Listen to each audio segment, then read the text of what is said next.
What if I told you the man who built the largest empire in human history did so with methods so grotesque, so humiliating, and so disturbingly clever that even today they make Hollywood horror look tame? Forget Gideon's. Genghis Khan's punishments were designed not just to kill but to erase dignity, to turn enemies into living warnings, to break entire nations without lifting a sword. This isn't just history. It's a descent into a playbook of psychological warfare that makes modern enhanced interrogations look like summer camp drills. Over the next hour, you'll discover 7 escalating levels of Mongol madness, from bizarre humiliation rituals to slow-motion deaths that lasted days, to tactics so apocalyptic they rewrote entire continents. And here's the kicker: these weren't random acts of cruelty. They were cold, calculated strategies to terrify the world into submission. Ready? Let's open the black ledger of Genghis Khan's darkest secrets. But fair warning, once you know them, you'll never look at the word empire the same way again. You imagine Genghis Khan as a whirlwind of arrows, fire, and blood. The screaming of battlefields, the thunder of hooves, the clash of steel. But his conquests didn't always begin with weapons. Sometimes, the most devastating strike landed before a single drop of blood was spilled. It began with humiliation, because for the Mongols, destroying a man's honor was often more effective than destroying his body. And in a world where status meant survival, being stripped of dignity could be worse than death itself. Picture this. A proud noble, a man who had commanded armies and ruled estates, suddenly reduced to crawling on hands and knees before the conqueror he once mocked, forced to serve drinks, to clean the feet of warriors who yesterday were considered barbarians. Genghis Khan understood that humiliation was a psychological guillotine. It severed a person's identity long before their head ever met the axe. And it wasn't random cruelty. It was a carefully calculated weapon.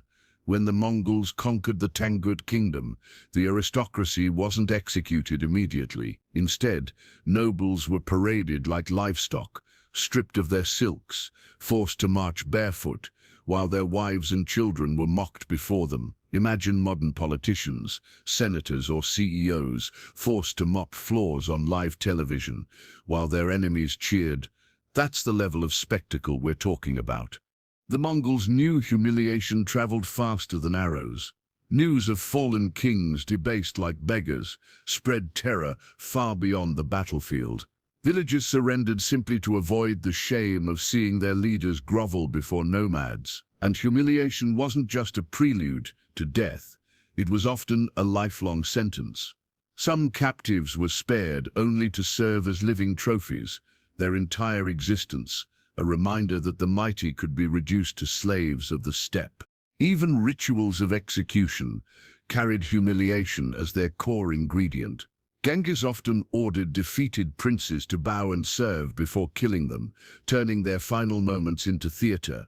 Worse still, some were spared execution and instead forced to live stripped of titles, their nobility erased from the record. Death would have been merciful. Living as a powerless husk of a man remembered only as the joke of history, that was the real punishment. The Mongols weaponized shame with surgical precision. Where other empires sought to control bodies, Genghis Khan controlled the very concept of honor. He made people laugh at their fallen rulers, and laughter can sometimes cut deeper than a sword. But this cruelty also revealed something dark about human psychology. It wasn't enough for enemies to be defeated, they had to be degraded. It was domination at a spiritual level. Stripped of dignity, a man ceased to be an enemy at all. He became a warning, and when humiliation failed to break resistance, the Mongols always had more visceral options. Because humiliation was only the first level. It was the appetizer before the feast of horrors. Genghis Khan had perfected ways to destroy a man's spirit without shedding blood. But once that spirit was broken, he turned his gaze to the body, and that's when the real agony began. But stripping a man of honor was just the warm-up. What came next targeted the flesh. There is a strange irony in the Mongol world of justice. To them, blood was sacred. Spilling it, especially noble blood, was taboo, almost a curse upon the earth. And so when Genghis Khan captured aristocrats, princes or generals, he often chose methods of execution that left the body intact, but shattered the man within. Imagine a wooden board, plain and unassuming. Lay a man down beneath it, and then add weight, soldiers, stones, an entire banquet if necessary. Slowly the chest caves in. The spine bows, organs rupture under pressure. There is no scream that can stop what's coming. And yet, not a single drop of blood touches the ground. The noble dies crushed, not cut, his flesh unbroken, but his bones reduced to powder. This wasn't mercy, it was a cultural loophole, a legalistic trick that let the Mongols obey their own codes while unleashing unbearable agony.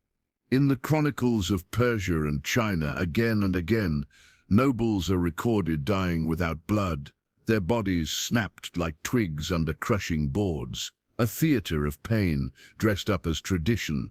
The cruelty lay not only in the death itself, but in its absurdity. A warrior could slaughter peasants by the thousand with arrows, but if he killed a prince with a blade, it risked divine pollution. The workaround: suffocate him with felt, crush him beneath timbers, strangle him with a rope pulled tight until the eyes bulged. They killed clean, so the earth would not drink the blood of kings, yet the suffering was anything but clean. Think about the hypocrisy: to spare the soil from the taint of blood. They shattered bodies in silence. It's like claiming you don't eat meat but gorging yourself on steak tartare because technically it isn't cooked. A twisted form of morality that allowed the Mongols to torture while still pretending they followed divine law. And there is another layer. This method wasn't just execution, it was degradation. Nobles died in a way peasants never would. Peasants could be hacked apart, arrows through the gut, heads severed. But a prince, he must die clean, reduced to a whimpering carcass, pinned beneath the weight of men who once trembled before him. His body left whole enough for burial, but his spirit extinguished in agony. Some Mongol chronicles even describe prisoners forced to lie beneath feasting tables, their backs slowly collapsing as guests dined and drank above them. Death wasn't just physical, it was staged as humiliation, a grotesque banquet where life drained away to the sound of laughter. Picture a modern dictator forcing his rival to serve as the carpet under his dinner guests' chairs. That's the scale of mockery. And make no mistake, the victims knew exactly what was happening. Each crack of bone came with the knowledge that the torment was drawn out deliberately. It was not a warrior's death. It was suffocation, strangulation, or compression, slow, private, ignoble. To die in battle was an honor. To die crushed under wood like a trapped rat was an eternal shame. The Mongols had mastered a paradox. They found ways to follow the letter of their own sacred laws while breaking every bone in a man's body. They could say with straight faces that no blood had been spilled. And yet the earth still absorbed the sound of cracking ribs and desperate gasps. The world still carried the echo of men begging for air. If humiliation destroyed a man's spirit, this was the next step: the breaking of his body without spilling his blood. A clean corpse with an unclean death. And in this twisted code of violence, even families were not safe. Because when it came to vengeance, Genghis Khan believed bones alone were not enough. If this sounds brutal, wait until you hear what they did to families. There was one principle Genghis Khan clung to more fiercely than any battlefield tactic: an enemy must never rise again. And that meant not just killing the man, but extinguishing his bloodline. To defeat a warrior was victory. To erase his family was permanence. When the Mongols stormed a city, they didn't merely target its leaders. They hunted wives, children, even distant cousins, anyone who might carry the seed of vengeance. Captured families were herded together, often forced to watch as fathers and sons were executed side by side. For the Mongols, This was not cruelty for cruelty's sake. It was policy. An enemy's seed must vanish, said the Khan. And so entire dynasties were snuffed out in a single afternoon. Imagine a child clinging to her mother, only to see soldiers drive them into pits. Sometimes they were buried alive, the earth pouring over their screams until the cries fell silent. Other times entire households were boiled in great cauldrons, their flesh melting into broth that no one would dare eat but everyone was forced to smell. It was a message written not in words but in smoke and ash. Resistance would not only cost you your life, it would annihilate everyone you loved. Think of it in modern terms. Imagine if losing a war today didn't mean surrender, but the guaranteed extermination of your spouse, your children, your unborn grandchildren. Every last trace of your name burned from the world. That was the Mongol doctrine. Fear not just of death, but of complete erasure. The psychological devastation was enormous. A general facing execution could steel himself, but watching his children dragged to slaughter broke him in ways arrows never could.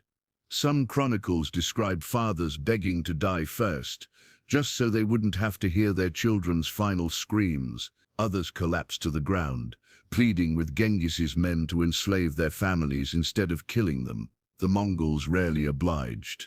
Occasionally they twisted the knife deeper. Noble women, spared death, were given as prizes to Mongol soldiers, their lineage forcibly absorbed into the empire.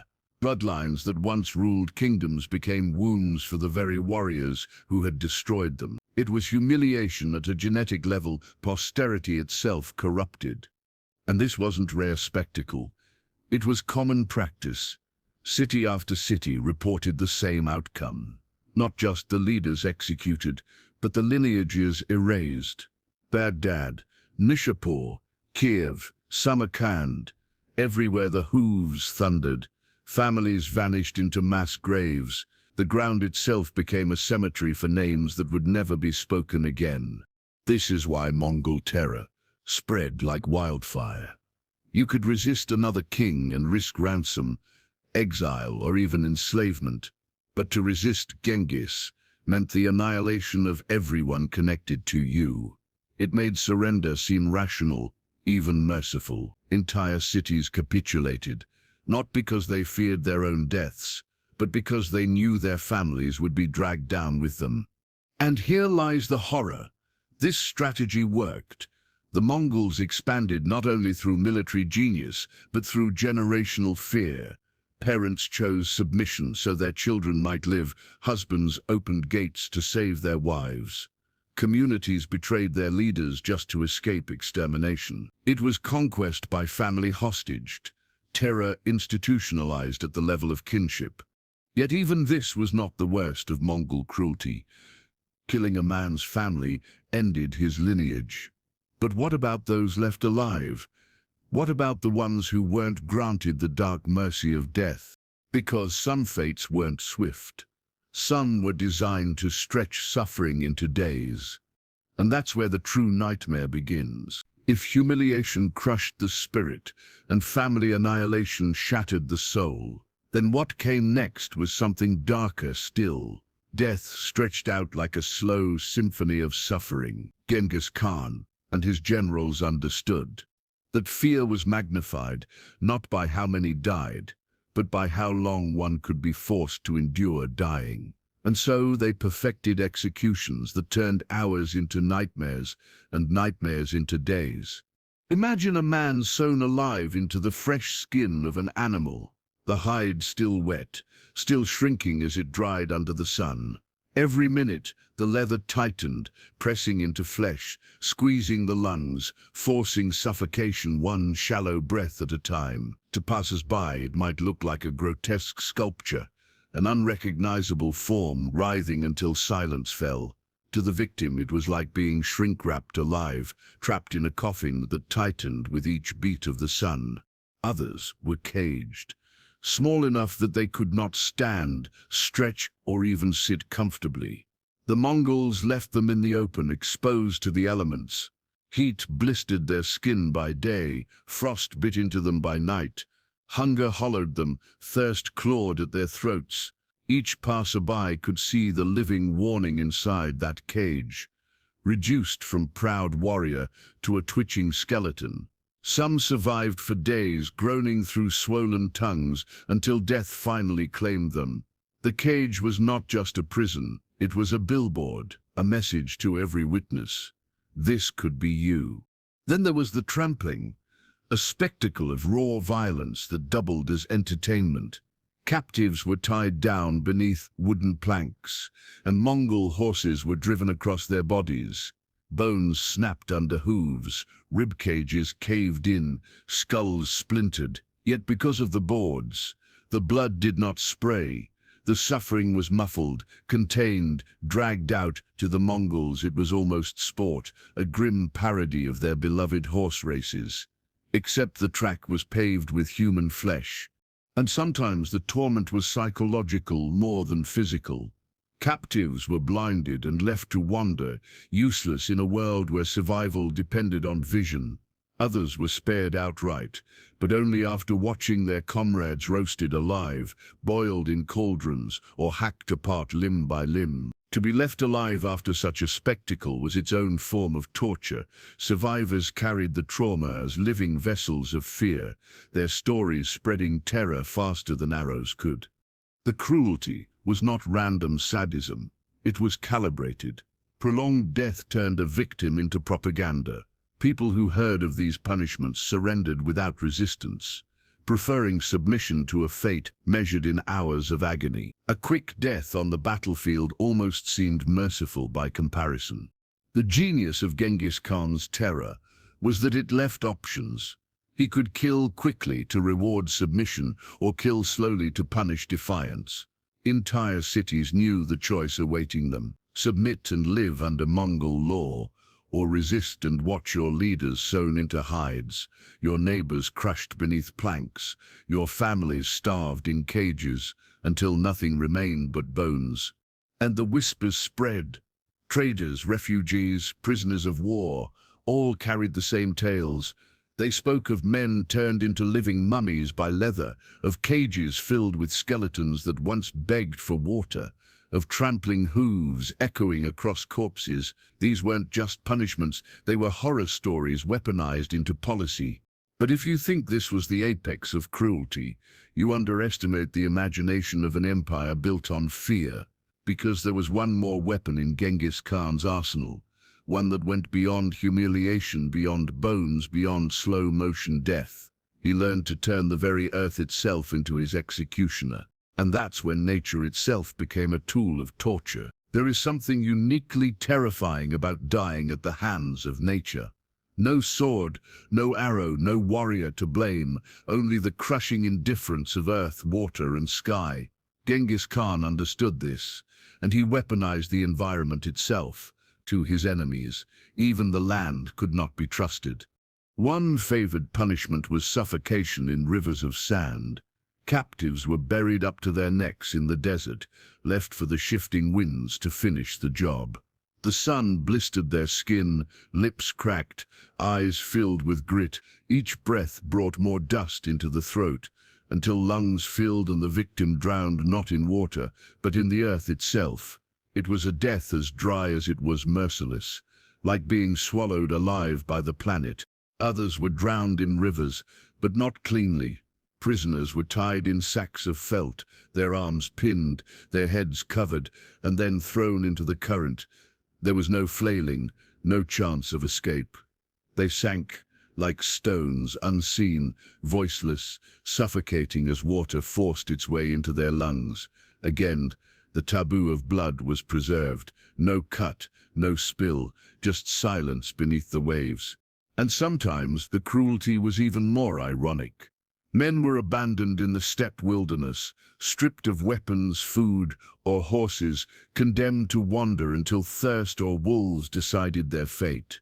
Death came slowly, each hour gnawed by hunger, each night haunted by the howls of predators.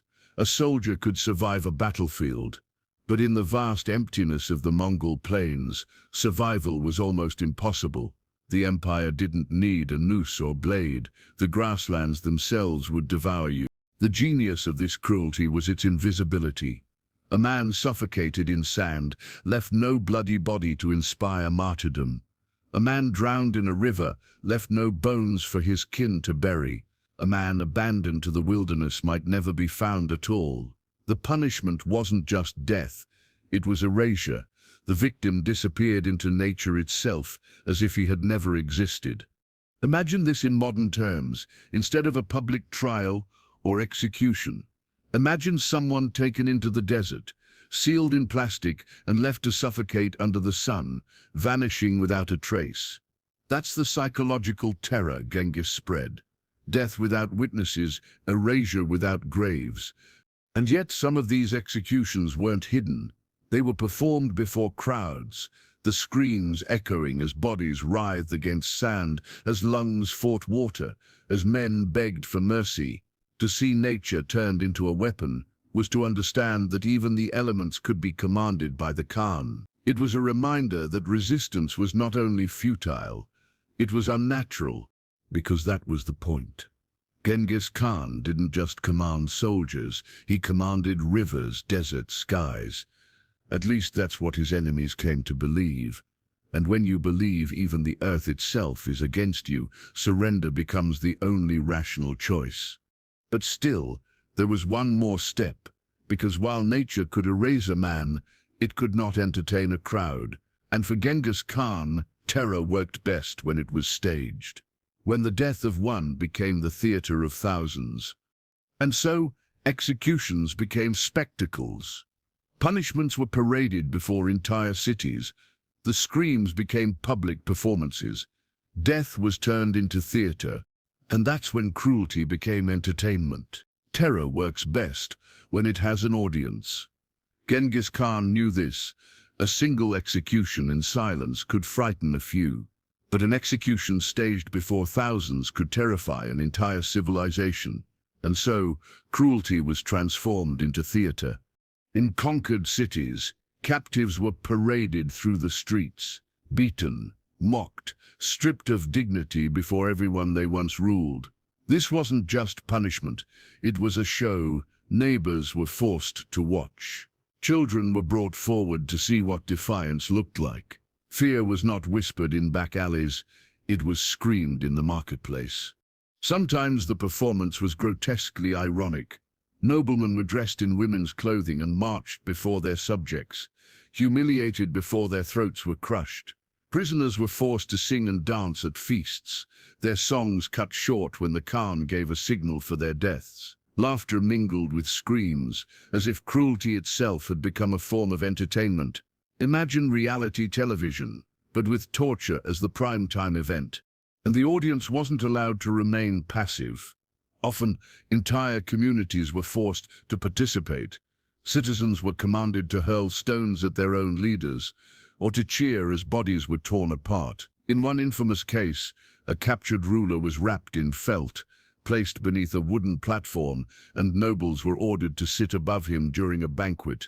The man suffocated slowly as music played, while guests toasted to his demise. Execution as after-dinner entertainment. This was terror elevated to ritual. It was no longer about the victim, it was about the message. When a city resisted, the punishment of its leaders was performed in front of everyone, ensuring no one forgot the consequences. Death became a civic event, an enforced festival of fear. And it didn't stop with nobles. Ordinary soldiers, rebels, even civilians could be chosen as actors in this macabre theater. Some were roasted alive over open flames while their families were made to watch. Others were torn apart by horses, each limb bound to a galloping animal, the crowd forced to listen to the snap of joints and the tearing of flesh. And always the Mongol message was clear: this is what happens when you resist. What made these spectacles truly horrifying was the forced complicity. Citizens who didn't cheer loud enough could be punished themselves. Families who looked away risked suspicion. Terror wasn't just witnessed, it was shared. Everyone became a participant in the breaking of bodies. Everyone became stained by the performance. The genius, if we dare call it that, was psychological. By turning executions into theater, Genghis Khan transformed cruelty into memory. People didn't just hear about punishments, they saw them, smelled them, felt the horror in their stomachs. And those images stayed with them, long after the screams had died. The stories spread faster than Mongol armies, carried by trembling survivors who could still recall the sound of bones cracking before a cheering crowd. But as shocking as these spectacles were, they were only the prologue to something even worse. Because sometimes theater wasn't enough. A single victim couldn't satisfy the hunger of fear. And when Genghis Khan wanted to send the ultimate message, he didn't stage the death of one man, he staged the destruction of an entire city. And that's when cruelty scaled up to apocalypse. What happens when cruelty is no longer aimed at one man, one family, or even one city square? What happens when cruelty scales up to the level of apocalypse? For Genghis Khan, the answer was simple. You don't just punish rebels, you erase them from existence. Whole cities were wiped off the map. When Nishapur revolted in 1221, the Mongols responded with a massacre so thorough it left an echo in chronicles centuries later. After a Mongol commander, rumored to be a relative of Genghis himself, was killed, the retaliation was biblical. The population, by some accounts over 1 million souls, was slaughtered. Men, women, children, no distinction. The bones of the dead were piled into pyramids outside the gates. A grotesque skyline built of skulls. The message was unmistakable. Defy the Khan and your city becomes a graveyard. This wasn't isolated cruelty. Baghdad, Kiev, Samarkand, all felt the thunder of Mongol vengeance. And the pattern was the same. When resistance was met, extermination followed. Survivors were rare. And those who lived carried stories of rivers running red, corpses so numerous they clogged wells and poisoned water supplies. Entire landscapes were reshaped, not by nature, but by slaughter. The Mongols didn't just kill, they engineered annihilation. In some sieges they diverted rivers to flood cities, drowning both the living and the dead. Homes dissolved into mud, corpses floated in stagnant pools. In others, they catapulted diseased bodies over walls, turning plague itself into a weapon. For many, death came not from arrows, but from the invisible spread of sickness unleashed deliberately into the streets. It was warfare blended with apocalypse, centuries before chemical or biological weapons would horrify the modern world. And when they wanted spectacle, they built it from human remains.